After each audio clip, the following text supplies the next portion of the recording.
Welcome, Whispering Bee family. You know what nobody tells you about grief? It doesn't fix toxic people. It just removes their excuses. Everyone always says that tragedy brings people together, that loss softens hearts, that when someone dies, all the petty stuff just falls away, and families remember what really matters. And maybe that's true for some families, but for others, death just turns up the volume on everything that was already broken. This is about a woman named Ava who spent 11 years being slowly destroyed by her mother-in-law. And when her husband died, she thought maybe, just maybe, shared grief would create some kind of truce, some moment of understanding. Instead, she got blamed for his death at his own funeral. When Daniel Mercer died at 38, the church was packed, standing room only. He was that guy everyone liked in their small Ohio town just outside Columbus. The neighbor who helped you shovel snow without being asked. The dad who never missed a soccer game. The coworker who remembered your birthday. And right there in the front row, dressed in black lace like she was performing grief instead of feeling it, sat his mother, Lorraine. Now, if you only heard Lorraine's eulogy, you'd think this family was something out of a greeting card. She stood up there crying, talking about how much Daniel loved his wife Ava, how they were all so close, how Ava had been like a daughter to her from day one. Ava sat there barely breathing, because every single word was a lie. For 11 years, Lorraine had made Ava's life miserable, not in obvious ways, not in ways you could point to and say, look, see, she's abusive. It was subtler than that, more calculated. The kind of cruelty that lets someone destroy you while maintaining plausible deniability. At family dinners, Lorraine would look Ava up and down and say things like, "You look tired. Daniel always liked women who took care of themselves." With this concerned tone, like she was just worried about Ava's well-being. But everyone at the table would go quiet because they knew exactly what she meant. Or she'd sigh dramatically and mention how close she and Daniel used to be before he got married. "We talked every single day," she'd say, looking directly at Ava, "before things changed." Everything was a competition Ava didn't know she'd entered. Lorraine would bring up Daniel's ex-girlfriend randomly, just slip her name into conversations. "Oh, Daniel and Melissa used to love that restaurant. Such a shame how that ended." Never mind that Daniel had broken up with Melissa like 15 years ago and was clearly happy with Ava. And the gift-giving, that was its own special kind of torture. Christmas would roll around and Lorraine would give Daniel expensive watches, give the grandkids the exact toys they wanted, make a huge show of how generous she was being. Then she'd hand Ava some clearance candle or a scarf that still had the sale sticker on it and act all apologetic. "Oh, I just didn't know what you'd like. You're so hard to shop for." Ava would smile and say thank you because what else could she do? Make a scene about a gift. Prove Lorraine's point that she was difficult and ungrateful. But the absolute worst part, the thing that still made Ava's stomach turn years later, happened after their second child was born. Ava struggled hard with postpartum depression, like really struggled. There were days she could barely get out of bed, days where taking a shower felt impossible, and instead of helping, instead of showing even basic human compassion, Lorraine weaponized it. One afternoon, Ava admitted she was overwhelmed, just said out loud that motherhood was harder than she expected, and she was exhausted. And Lorraine leaned across the kitchen table, lowered her voice to this cold whisper, and said, "You know, if you can't handle motherhood, maybe Daniel should have married someone stronger." Let that sink in for a second. A woman struggling with a legitimate mental health condition, vulnerable enough to ask for understanding, gets told she's not strong enough to deserve her own husband. Daniel would defend Ava when he heard these comments. He'd pull his mom aside and tell her to knock it off. But Lorraine was smart. Most of the cruelty happened when Daniel wasn't around, when it was just the two of them, or when there were witnesses who wouldn't speak up. And Daniel, stuck between his wife and his mother, spent years trying to keep the peace, trying to smooth things over, trying to make everyone happy, which really just meant Ava kept swallowing insults and Lorraine kept getting away with it. Then came the accident. Rainy Thursday night. Some truck driver ran a red light. Daniel was gone before the ambulance even arrived. The call came while Ava was helping their 8-year-old son Noah with homework. One minute she's explaining fractions, the next minute she's being told to come to the hospital, and then she's standing in a morgue, identifying her husband's body while still wearing her work scrubs. Grief hit her like a physical force, like suddenly forgetting how to breathe. The world just stopped making sense. But even in that moment, even with Ava completely shattered, Lorraine found a way to make it worse. She showed up at the hospital screaming, not crying, screaming, "My baby is gone, my baby," loud enough that the entire waiting room stopped and stared, making sure everyone knew she was the most devastated person in the building. Then she turned on Ava. What happened? Why was he out so late? Think about that. Her son had been dead for maybe 2 hours, and she was already looking for someone to blame, already implying that somehow this was Ava's fault. That if Ava had been a better wife, if she'd kept him home somehow, he'd still be alive.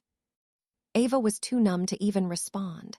She just sat there staring at nothing while Lorraine performed grief for an audience. Over the next few days, Lorraine went into overdrive on social media. Long posts about our beautiful family and my precious son with carefully chosen photos that mostly cropped Ava out. She answered every condolence call like she was accepting an award, crying dramatically, talking about how close they were, how she didn't know how she'd survive this. But behind closed doors, she got colder. 3 nights before the funeral, Ava was in the hallway folding laundry because doing normal tasks was the only thing keeping her from falling apart completely. And she heard Lorraine in the kitchen talking to a relative. "He worked himself to death supporting her," Lorraine said. "That woman always needed something." Ava just stood there frozen, holding a basket of her dead husband's shirts, listening to her mother-in-law blame her for his death. Not even grief had softened Lorraine. If anything, it made her worse because now she had the ultimate tragedy to weaponize. The funeral planning was a nightmare. Lorraine insisted on controlling everything even though Ava begged to keep it simple. She changed the flower arrangements Ava picked, swapped out photos, even argued about where Ava should sit at the service. At one point she actually said, "Well, mothers suffer differently than wives," like there was some hierarchy of grief and Lorraine was at the top. Ava let her take over because she didn't have the energy to fight. Her kids needed her. Her own grief was consuming her. Arguing about funeral flowers felt pointless. But then came the eulogy. Lorraine stood at that pulpit and completely rewrote history. She talked about how inseparable she and Daniel were, how Ava had always welcomed her with open arms, how they were this perfect, loving family. Several people in the church actually glanced at Ava with sympathetic looks because they knew. They'd seen Lorraine's behavior for years. The passive-aggressive comments at birthday parties, the icy silence at Thanksgiving, the way she treated Ava like an intruder in her own marriage. But nobody said anything, because what are you supposed to do? Stand up in the middle of a funeral and call out the grieving mother? Ava sat through the entire thing with her kids on either side of her, Sophie on the left, Noah on the right, both clinging to her hands. She didn't cry during the eulogy. She was too angry, too exhausted, too done. For 11 years, she'd stayed quiet to protect Daniel from being caught in the middle. She'd swallowed every insult, ignored every slight, smiled through every holiday from hell, all because she loved him and didn't want him to have to choose between his wife and his mother. But he was gone now, and staying quiet wasn't protecting anyone anymore. 2 weeks after the funeral, Lorraine showed up at Ava's house unannounced. Just walked up to the door and started demanding access to Daniel's belongings. His clothes, his watch collection, photos, everything. "You can't keep me away from my son's things," she said, not asked, demanded. And Ava, who had spent over a decade being bulldozed by this woman, calmly stepped into the doorway and blocked her path. "You don't get to come in here and treat me like garbage anymore." Lorraine's face went blank like she couldn't compute what was happening. "Excuse me, what is that supposed to mean?" And Ava, finally, after 11 years, said everything. She brought up the comments about her appearance, the comparisons to the ex-girlfriend, The cheap Christmas gifts while everyone else got thoughtful, expensive ones. The insult during postpartum depression. The blame at the hospital. The lies at the funeral.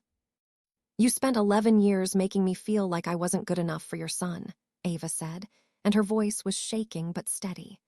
You criticized how I looked, how I parented, how I existed.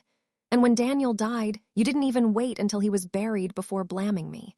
Then you stood in front of a church full of people and lied about loving me. Lorraine immediately switched tactics. She always did when confronted. Oh, please, you're just emotional right now. Grief makes people say dramatic things they don't mean. No, Ava said quietly. Grief just removed my reason for staying quiet. That sentence landed like a bomb because it was completely true. Daniel had been the buffer, the mediator, the reason Ava tolerated being disrespected. Without him there was no reason to pretend anymore. No reason to protect Lorraine from the consequences of her own behavior. Lorraine tried arguing. Then she tried guilt-tripping. Then she started crying, doing that thing she always did where she made herself the victim. But Ava didn't budge. You can have some photos, Ava said. I'll put together a box, but you're not coming inside my home and you're not treating me like this anymore. Then she closed the door. Lorraine stood on the porch for a full minute like she couldn't believe what just happened. Like the natural order of the universe had been disrupted. Then she left. And almost immediately, she started calling relatives to tell them that Ava had lost her mind. That grief had made her cruel and irrational, that she was keeping Lorraine away from her own son's memory. Some people believed her at first, because they only knew the public Lorraine, the grieving mother, the woman who seemed so loving and devoted. They didn't know about the years of private cruelty. But others started distancing themselves once they heard Ava's side. A few relatives admitted they'd witnessed Lorraine's behavior for years and always felt uncomfortable, but didn't know if it was their place to say anything. One of Daniel's cousins called Ava and said, I saw how she treated you at Christmas 3 years ago, and I felt guilty ever since for not speaking up. I'm sorry. That conversation made Ava cry harder than she had in weeks. Not because she was sad, but because someone finally validated what she experienced was real. That she wasn't crazy or oversensitive or dramatic. Then Marcus called. Daniel's older brother. He was careful with his words, diplomatic, which somehow made it worse. Look, I get that you and Mom have had your differences, he said. But she's devastated right now. We all are. Maybe this isn't the time to dig up old conflicts. Ava sat there on her couch listening to him and realized he genuinely didn't understand. He'd grown up as Lorraine's golden child, the son who could do no wrong. He'd watched Lorraine treat Ava terribly for years and somehow convinced himself it was just normal mother-daughter-in-law tension. Just two strong personalities clashing. Nothing serious. She blamed me for Daniel's death, Ava said quietly. At the hospital, 3 hours after he died. Silence. She was in shock, Marcus finally said. People say things they don't mean when they're in shock. She said it again 3 days later, and then she stood at his funeral and lied about our relationship in front of everyone. Ava, come on. She was grieving, you both were. Maybe you misunderstood. I didn't misunderstand. 11 years of her telling me I wasn't good enough for your brother. Another silence, longer this time. I just think, Marcus said carefully, that family should stick together through hard times. That's what Daniel would have wanted. And there it was, the thing people always say when they want you to keep accepting mistreatment. Family should stick together. Don't rock the boat. Think about what the dead person would have wanted, as if that's some trump card that cancels out your own suffering. Daniel spent our entire marriage trying to manage his mother's behavior, Ava said. He defended me constantly. He saw what she was doing even if you didn't. And I stayed quiet for him because I loved him and didn't want to make his life harder. But he's gone now, and I'm not staying quiet anymore. Marcus didn't call again after that. But Daniel's younger sister Rachel did. Rachel was different. She'd always been different. The middle child who never quite fit into Lorraine's perfect family narrative. She'd moved to Seattle right after college and only came back for major holidays, and even then she stayed at a hotel instead of Lorraine's house. "I heard what happened," Rachel said when Ava answered, "with Mom showing up at your house." Ava braced herself for another lecture about family loyalty. "Good for you," Rachel said. Ava actually had to ask her to repeat it because she thought she'd heard wrong. "I said good for you. Someone should have stood up to her years ago." And then Rachel told her own story about how Lorraine had treated her growing up, how nothing Rachel did was ever good enough, how Lorraine compared her to other girls constantly, picked apart her appearance, criticized her choices, made her feel worthless. "When I was 16, I got into a really good art program," Rachel said. "Like, competitive, prestigious, exactly what I'd been working toward for years. And you know what Mom said? She said it was nice that I'd found something I was mediocre at since I wasn't pretty enough to rely on my looks." Ava felt sick hearing it. "I didn't even tell anyone in the family about that for years because I knew they wouldn't believe me. Mom's so good at being sweet in public. And Dad always just told me to stop being so sensitive." Rachel had gone to therapy in her 20s and figured out that her mother was emotionally abusive. But when she tried to talk to Marcus about it, he dismissed her the same way he dismissed Ava. "He's so deep in denial," Rachel said. "Mom never treated him that way, so he can't accept that she treated us that way. It would mess up his whole understanding of his childhood." They talked for 2 hours that night, just sharing stories, validating each other's experiences, realizing they'd both been surviving the same person in different ways. "The thing is," Rachel said toward the end of the call, "she won't change. You know that, right? She'll never apologize. She'll never admit she did anything wrong. She'll play the victim until the day she dies." "I know," Ava said. "And most of the family will probably take her side, because it's easier than admitting they watched her hurt people for years and did nothing." "I know that too. So why finally stand up to her now?" Ava thought about that, really thought about it. "Because I have a daughter," she finally said. "And I watched her watching me get treated like garbage for her entire childhood. And I realized if I keep accepting it, I'm teaching her that's normal. That's what love looks like. That women should just take it when family treats them badly." Rachel was quiet for a moment. "Yeah," she said softly. "Yeah, that's a good reason." They stayed in touch after that. Rachel started visiting more, staying with Ava instead of getting a hotel. She and the kids bonded quickly. Sophie adored her, and Noah, who was usually shy with adults, warmed up to her within an hour. Ava had gained an ally in a family that mostly wanted her to just shut up and make everything comfortable again. But the rest of Daniel's family slowly iced her out. They didn't do it overtly. Nobody sent a mean text or made a dramatic announcement. They just stopped including her in things, stopped calling, stopped inviting the kids to family gatherings.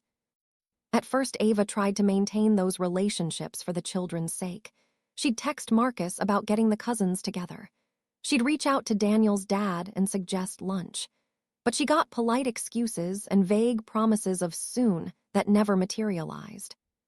6 months after the funeral, there was a family barbecue at Marcus's house. Ava only found out about it because Noah mentioned his cousin had talked about it at school. She called Marcus. "Were you planning to invite us to the barbecue?" "Oh," Marcus said, and she could hear the discomfort in his voice. "Yeah, about that. Mom's going to be there, and we thought it might be awkward given everything that happened." "So you're uninviting my kids from a family event, because I won't let your mother treat me badly anymore." "It's not like that, Ava. We're just trying to avoid drama." "Right, by excluding us. Look, maybe after some time passes and everyone cools down." Ava hung up. She sat in her car in the grocery store parking lot and cried because it felt like she was losing Daniel all over again. He'd been her bridge to that family. Without him, she was just the inconvenient widow who dared to have boundaries. That night, she told the kids they wouldn't be going to the barbecue. Noah, who was 9 by then, looked confused. "Why not? Connor said there's going to be a bounce house." "How do you explain to a kid that his grandmother is manipulative and his uncle is a coward, and the whole family has decided keeping the peace with Lorraine is more important than having a relationship with you. Sometimes adult relationships are complicated, Ava said, knowing it was a non-answer.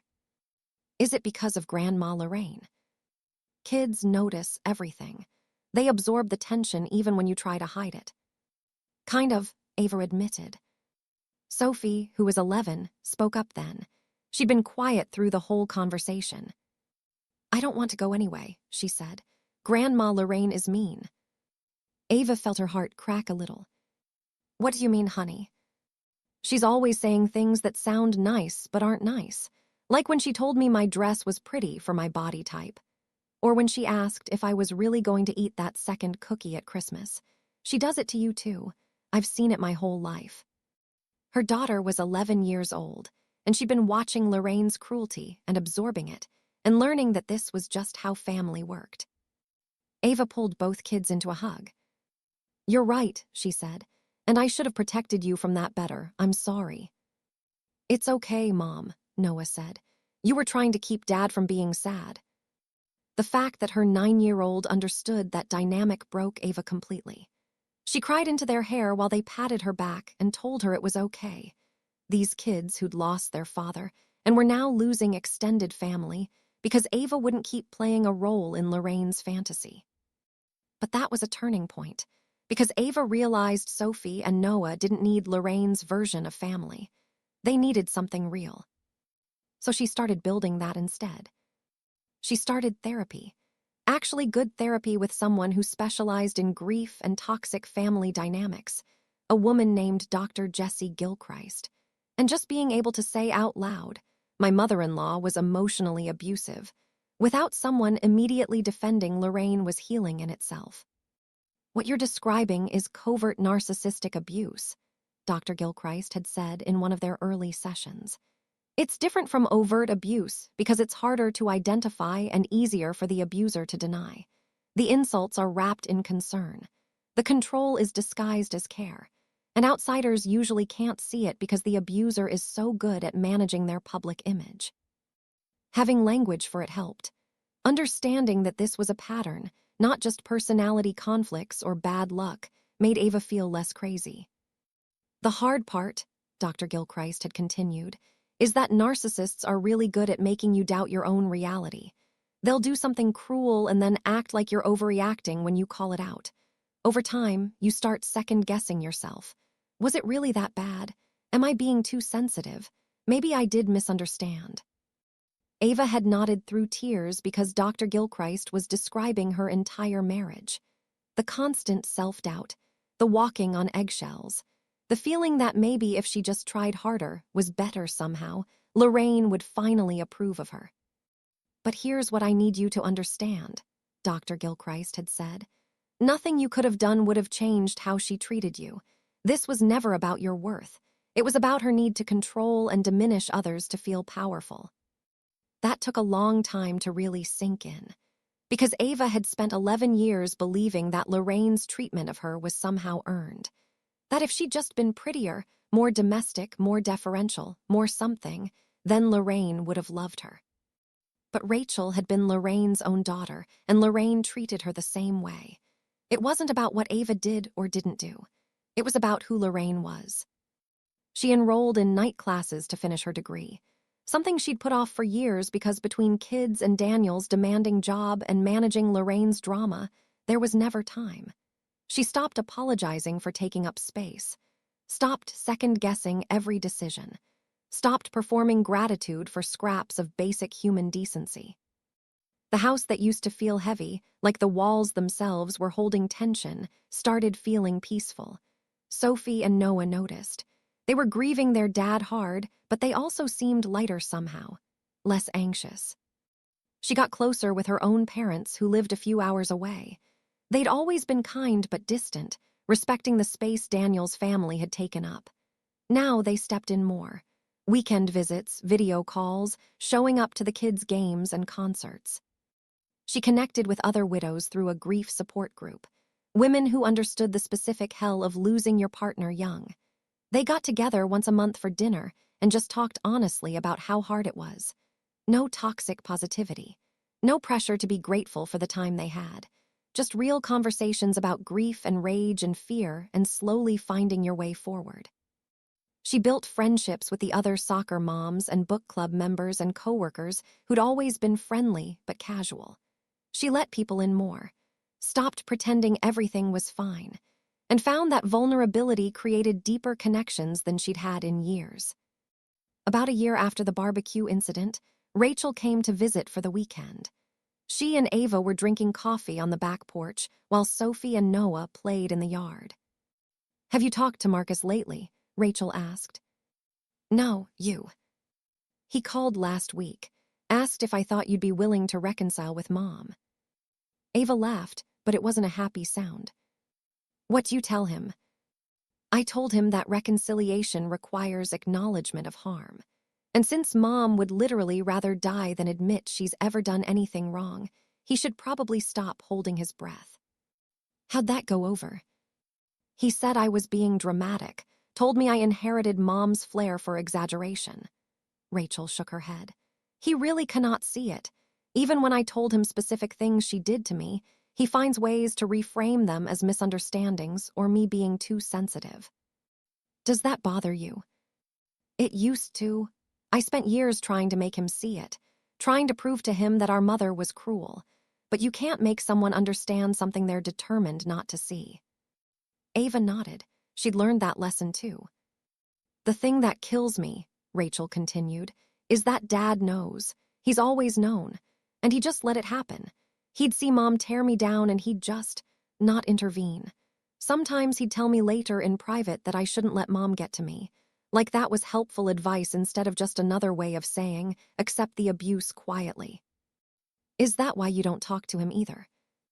"Part of it. The other part is that he's still with her, still enabling her, still acting like her behavior is normal and everyone else is the problem."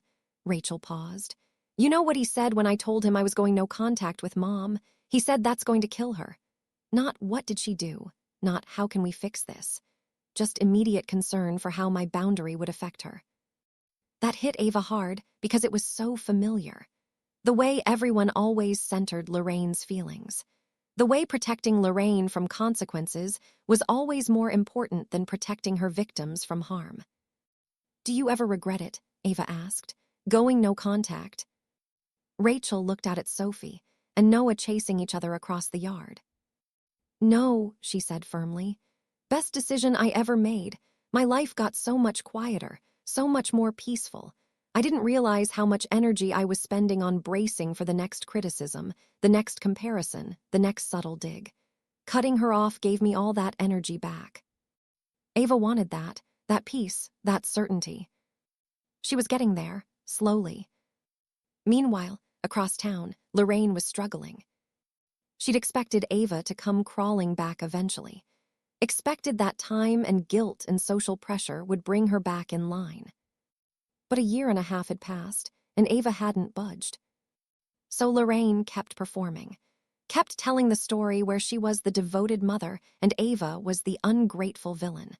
And the family mostly let her because it was easier. But then something happened at one of Marcus's family dinners that nobody saw coming. Lorraine was going on again about how Ava was keeping her from her grandchildren, how she'd done nothing to deserve this treatment, when Daniel's father, Robert, who'd been sitting quietly through all of it for months, finally spoke up. "Lorraine, you were cruel to that girl from day one." Everyone at the table went silent. "Excuse me," Lorraine's voice went ice cold. "You heard me. You treated Ava terribly. You criticized everything she did. You made every holiday miserable with your comments. Daniel complained about it constantly." "Daniel never said anything like that to me." "Because you would have made him choose between you and his wife. So he kept the peace. And now he's gone and Ava finally said enough." Lorraine's face went red. "How dare you? I welcomed her into this family. I treated her like a daughter." "You treated Rachel like garbage too," Robert said quietly. "I watched you do it her whole childhood and I didn't stop you. I regret that every day." Marcus tried to interrupt. "Dad, come on, this isn't." "No, Marcus, you need to hear this. Your mother has a pattern of tearing down the women in this family. She did it to my mother when we first got married. She did it to Rachel. She did it to Ava. And everyone just tolerates it because it's easier than confronting her. Lorraine stood up from the table. I don't have to listen to this. You're all turning on me when I'm grieving my son. You've been using grief as a shield for over a year, Robert said. At some point, you have to take responsibility for how you treat people. Lorraine left, slammed the door so hard a picture frame fell off the wall. Marcus sat there looking shell-shocked. He'd never seen his father confront his mother before, not once in his entire life. Dad, what the hell? I should have done that 20 years ago, Robert said. I should have protected Rachel. I should have stood up for Ava. I didn't. And now Daniel's gone and I can't make that right with him, but I can at least tell the truth now. He called Rachel the next day and apologized, took full responsibility for being a bystander to Lorraine's abuse for decades. Rachel cried on the phone. She'd waited her whole life to hear her father acknowledge what had happened. Does this mean you're leaving Mom? She asked. Robert sighed. I don't know. We've been married 43 years. It's complicated. It's really not, Dad. She's abusive. You just said that. I know, I need time to figure out what that means. Rachel told Ava about the conversation when they talked that week. He finally said it out loud, Rachel said. In front of Marcus, just straight up told Mom she was cruel to you and to me.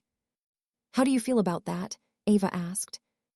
Honestly, relieved and angry, because if he could see it this whole time, why didn't he do something sooner? Because standing up to her meant his life would get harder. And people usually only find courage when the cost of staying silent finally outweighs the cost of speaking up. Rachel was quiet for a moment. That's depressing. Yeah, but also realistic. Robert started reaching out to Ava after that. Awkward at first, a text asking how the kids were, then a call, then a suggestion to meet for coffee. She agreed. Their early conversations were stilted. He mostly apologized, and she mostly listened. I don't expect you to forgive me, he said during one of those first meetings. I just wanted you to know that I saw what she did, and I'm sorry I didn't protect you. Did you talk to Daniel about it? Ava asked. Sometimes. He'd call me upset after a holiday or family dinner. He knew his mother was hard on you. What did you tell him? That's the part I'm most ashamed of, Robert admitted. I told him to be patient with her, to try to see things from her perspective, all the things people said to me when I complained about how she treated my mother. He shook his head. I passed down the same enabling advice I'd received, taught my son to manage his wife's abuse instead of stopping it. Ava appreciated his honesty even though it hurt to hear, because it meant Daniel had known, had seen what was happening, and instead of putting his foot down with Lorraine, he'd asked Ava to endure. She didn't blame him exactly. He'd been raised in that dysfunction, taught that keeping Lorraine happy was everyone's responsibility, but it still stung. The kids ask about you sometimes, Ava said, changing the subject. Sophie and Noah miss their grandfather. Robert's eyes got shiny. I'd like to see them, if that's okay. It is, but Robert, I need you to understand something. If you're still with Lorraine, she can't be around them. I'm not exposing my kids to her treatment. I understand, and I wouldn't ask you to. He started visiting once a month, took Sophie and Noah for ice cream or to the movies. It was strange and a little sad because he had to hide it from Lorraine, had to pretend he was running errands or meeting old friends. But it was something, a small bridge in a family that had mostly burned. Marcus still didn't speak to Ava. He'd apparently doubled down after Robert's confrontation, becoming even more protective of Lorraine, more insistent that everyone else was the problem. He needs her to be the victim, Rachel explained to Ava during one of their calls. Because if she's not, then his whole childhood was a lie. All the times he watched her hurt me and did nothing. All the times he told me I was overreacting.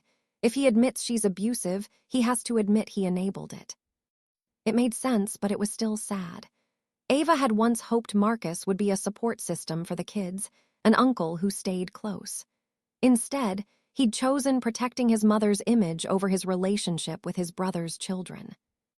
And Lorraine didn't become cruel because Daniel died. She was always cruel. His death just removed the person who'd been running interference. The person who'd been asking Ava to be patient, to give his mom another chance, to not make him choose.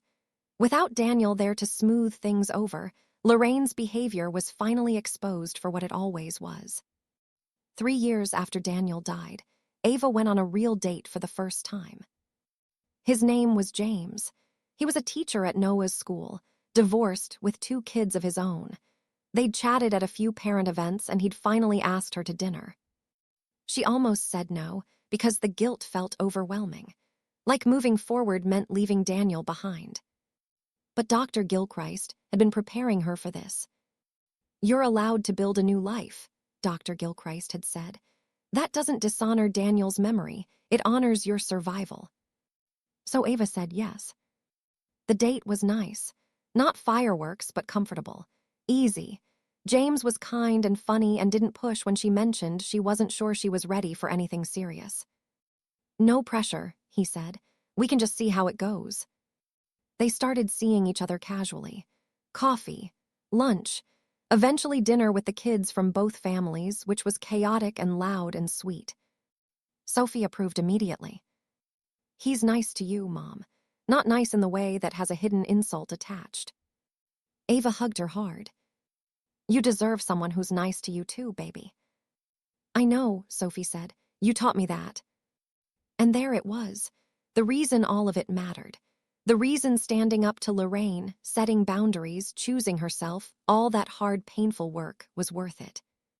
Because her kids were learning what healthy looked like. They were learning that love doesn't come with cruelty. That family doesn't mean tolerating abuse. That you're allowed to protect yourself even when it costs you relationships. Those were lessons Ava had learned far too late, but Sophie and Noah were getting them early, and that changed everything. Around the 2-year anniversary of Daniel's death, Ava had been at the cemetery visiting his grave. The kids were with her parents for the weekend. It was just her and the quiet and the headstone with Daniel's name on it. "I stood up to your mom," she said out loud like he could hear her. "I know you always wanted me to just be patient, to give her more chances, but I couldn't do it anymore. I hope you understand." The wind picked up, rustling through the trees.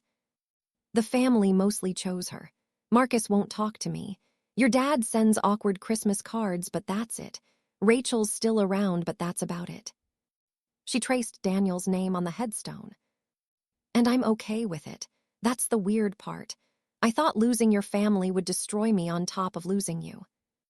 But I feel lighter. Sophie and Noah are happier. We're building something new." A jogger passed on the nearby path. Birds were singing.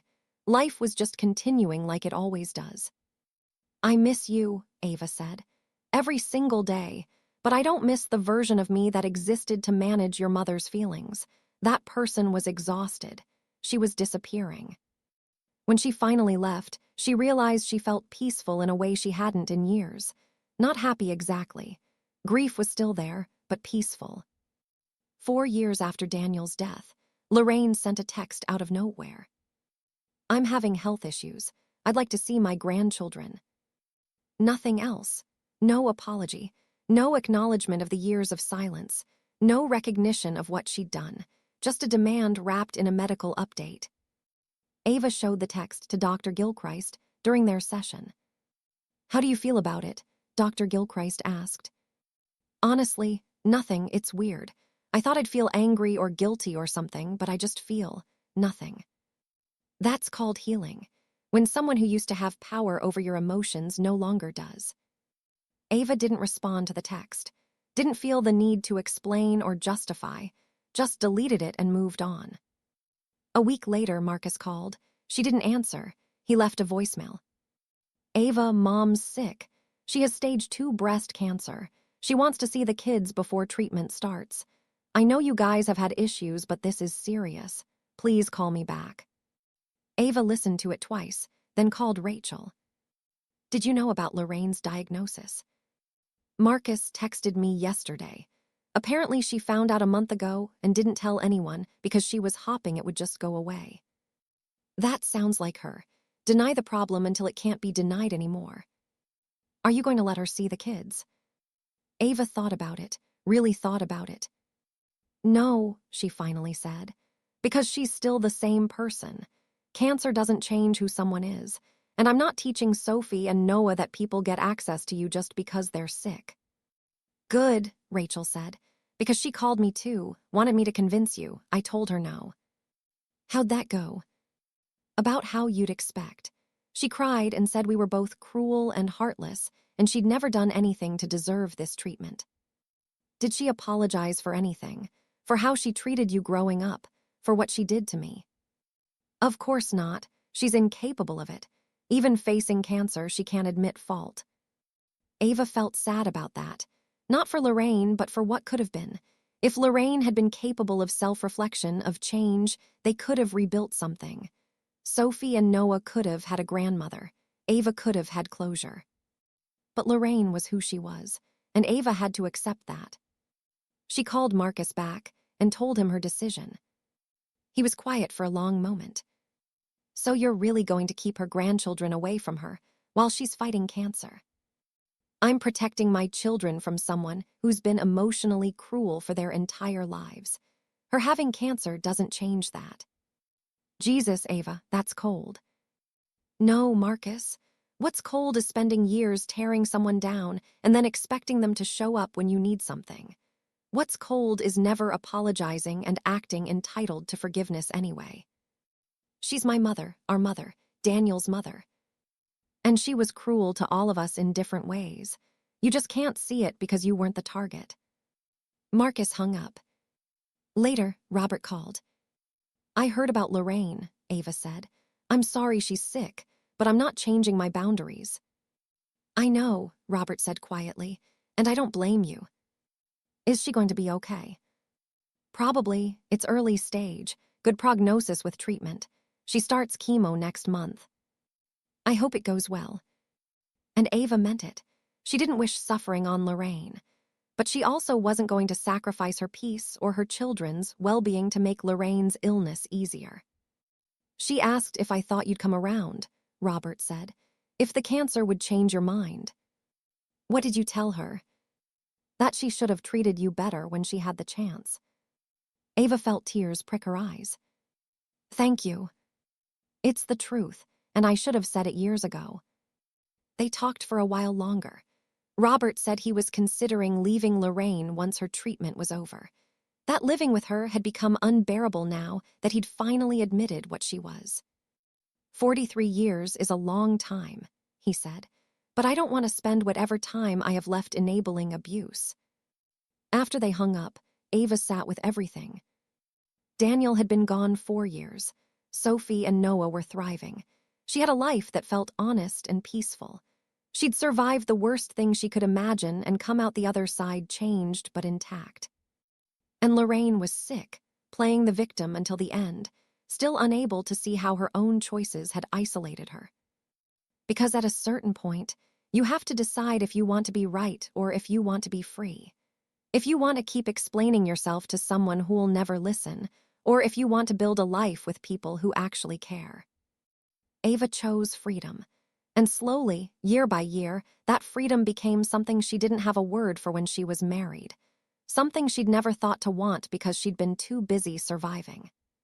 It was peace, real peace. Not the kind that comes from keeping quiet, but the kind that comes from finally telling the truth. And honestly, that made all the difference. If you've ever stayed quiet to keep the peace and realized it was costing you everything, drop a comment. I read every single one of them. And if this story reached someone who needed it today, share it. You never know who's sitting on the other side of a screen carrying something exactly like this. I'm so glad you're here, Whispering Bee family. Take care of yourselves. I'll see you in the next one.